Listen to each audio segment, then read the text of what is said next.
Ok, es muy importante saber que vivimos en un tiempo de sombras y en un mundo saturado de falsedades, verdades a medias y distracciones que intentan apagar la voz del espíritu. Mientras la corriente de este sistema actual arrastra a las multitudes hacia la conformidad y el vacío, surge una señal de esperanza. ¿Y cuál es esta señal de esperanza? Y es que existe un remanente que se levanta con valentía. Son hombres y mujeres que han decidido no amoldarse a los moldes de una sociedad errada, y nuestra razón de ser no nace de la rebeldía, sino de una identidad profunda como hijos de Dios. Hemos sido llamados a marcar la diferencia, no por nuestras propias fuerzas, sino reflejando el carácter de Cristo en cada paso, en cada palabra y en cada pensamiento. En este canal la verdad no se negocia, no buscamos agradar a los oídos, sino transformar corazones a través de la exposición fiel del Evangelio. Nos esforzamos cada día por imitar al Maestro, manteniendo la integridad de las Escrituras por encima de cualquier tendencia humana. Para cumplir esta misión presentamos a un cuerpo de ministros y predicadores profundamente comprometidos. Cada voz que escucharás en este espacio está altamente capacitada y dedicada al estudio del texto sagrado. Son hombres de oración llamados por Dios para exponer con claridad, pasión y autoridad las Santas Escrituras. Nos ubicamos en Efesios capítulo 2, versículo 10.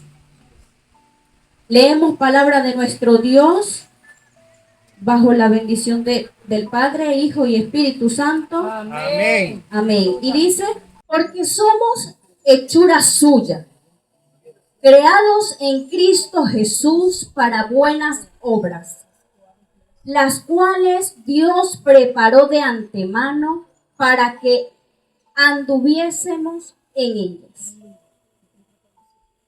Amén, puede sentarse. Gracias.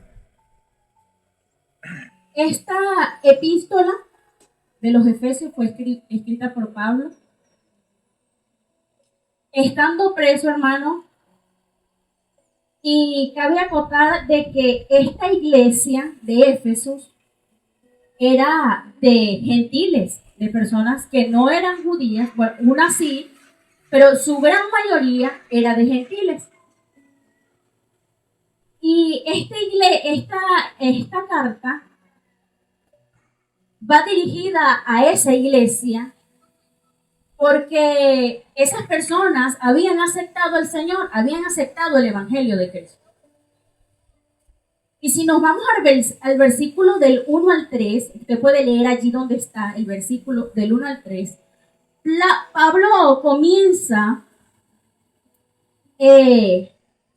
recordándole a los efesios la condición que ellos tenían anteriormente cuando no estaban en Cristo Jesús. Eran espiritualmente personas muertas en transgresiones, en delitos y pecados.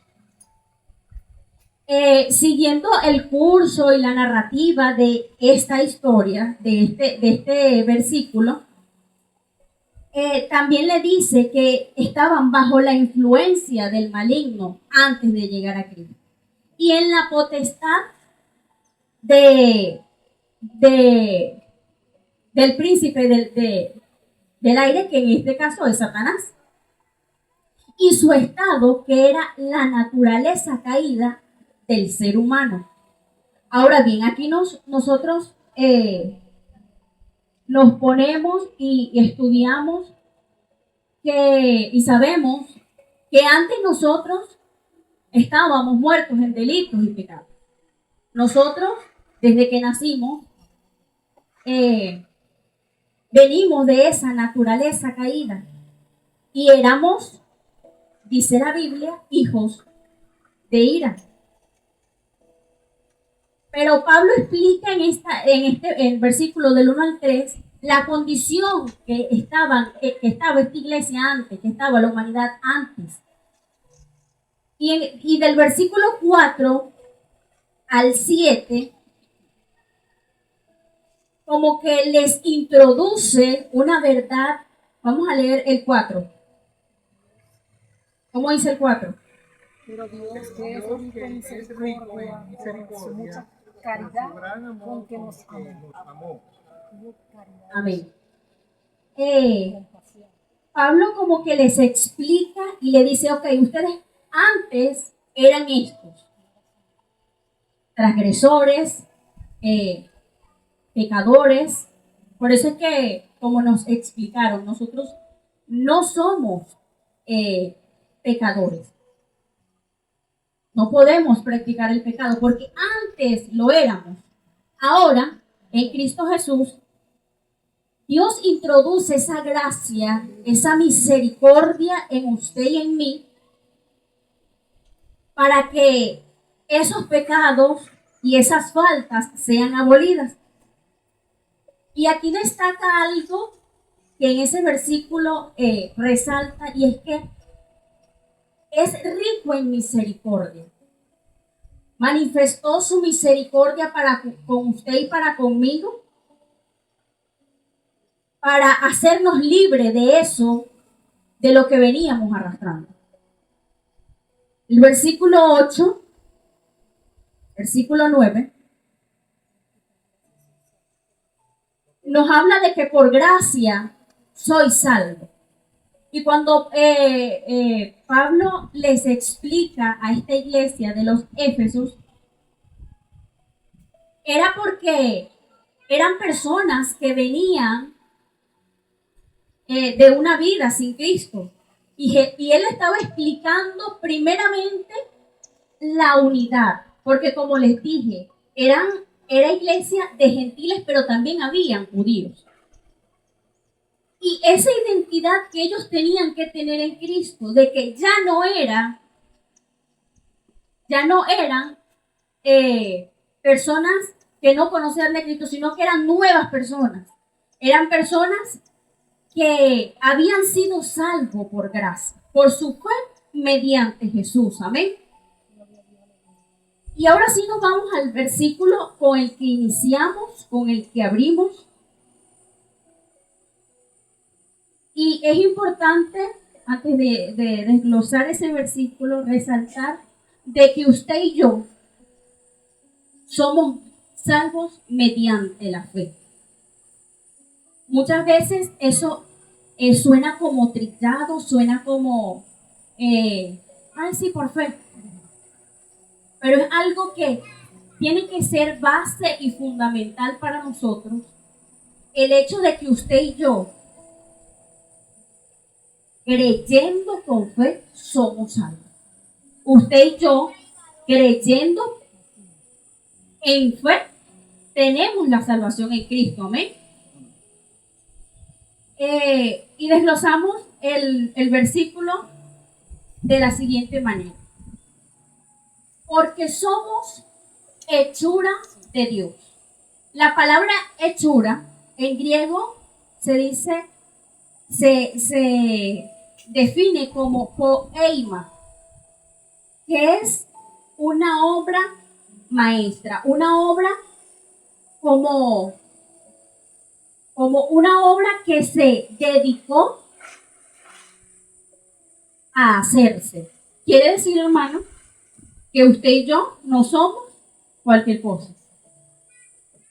Somos hechura de Dios. Y esto resalta ciertamente ese valor que usted y yo, como hijos de Dios, tenemos. Y un valor intrínseco. ¿Por qué intrínseco? Y yo he investigado esta palabra porque es un valor profundo. Un valor que quizás usted dice, sí, yo tengo valor en Cristo. Pero es más allá de lo que usted puede decir, sí, tengo el valor. Somos hechura, o sea, pensó en usted y en mí para ser. Y entonces yo me iba a Génesis. O sea, el Señor es tan maravilloso que pensó en hacer al hombre a su imagen y semejanza. Entonces, además que dice, porque somos hechura de Dios. No somos al azar, hermano. No somos personas que, ay, usted nació porque nació. Dios pensó en usted y en mí. Y somos hechura de Él, hechura. O sea, piense en eso. Mire, yo soy hechura de Dios. Dios me hizo. No fue algo casualidad, no fue algo al azar de que, no.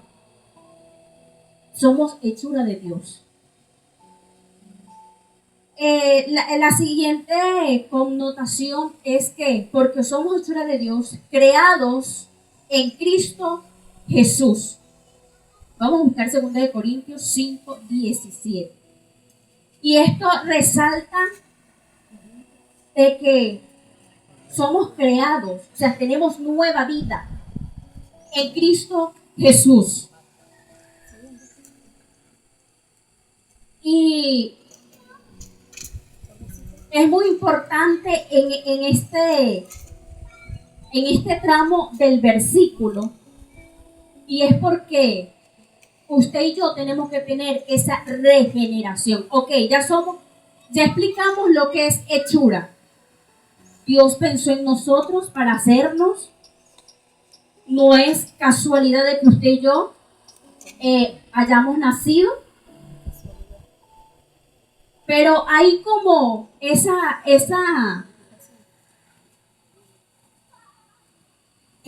subrayado de que creados en Cristo Jesús. ¿Qué dice 2 Corintios 5, 17? De modo que si alguno está en Cristo, nueva criatura es. Las cosas viejas pasaron, y aquí todas son hechas nuevas. Una nueva identidad. Usted y yo hemos sido hechos, pero para tener una nueva vida en Cristo Jesús. ¿Cómo dice, hermano? De modo que si alguno está en Cristo, nueva criatura es.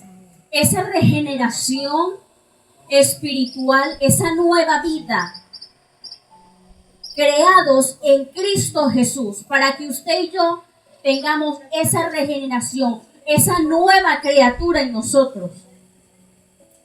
Y para entender de que usted y yo tenemos nueva vida. Y esto es, hermano, diariamente. Usted y yo tenemos que tener ese nuevo hombre, esa nueva persona, todos los días constante, renovándose. Porque somos nueva criatura, hermano. No podemos tomar como por ligero el decir de que, ok, somos hechuras suyas, obras de Dios, hechas por Dios. Pero también hay esa nueva vida en Cristo Jesús.